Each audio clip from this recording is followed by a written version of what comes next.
This is Stephanie from House of God Worship Center, and I just wanted to share a word that God had spoken in my spirit today.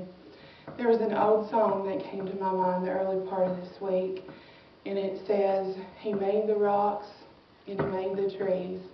Tell me who but God could do such things as these." Amen. And I began to think on that. Who but God can do such things as these? And I began to see testimonies just overwhelm and flood Facebook this week. And some of it related to the virus, the 90-year-old woman who recovered, the little boy with cystic fibrosis who recovered from the virus.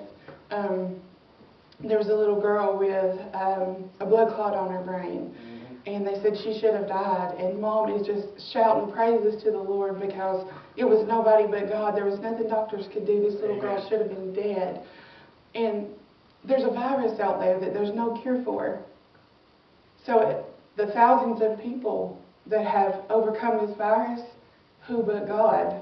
There's no cure for it. Who but God?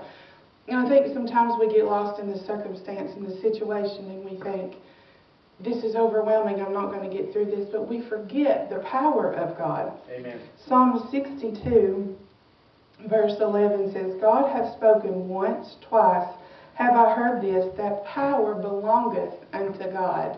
Unto God. He has all power. I begin to think about my own testimonies this week. Everything that God has done for me.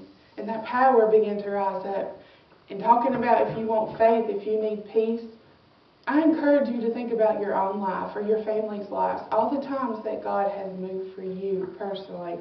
Share your testimony. Encourage yourself in the Lord. Amen. He is calling His people to arise.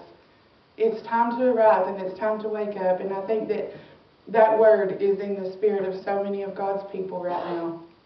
But if you need encouragement today, just remind yourself of what God's done for you. Share your testimony, even if it's just for you. And be encouraged today that power belongs to the Lord. Amen.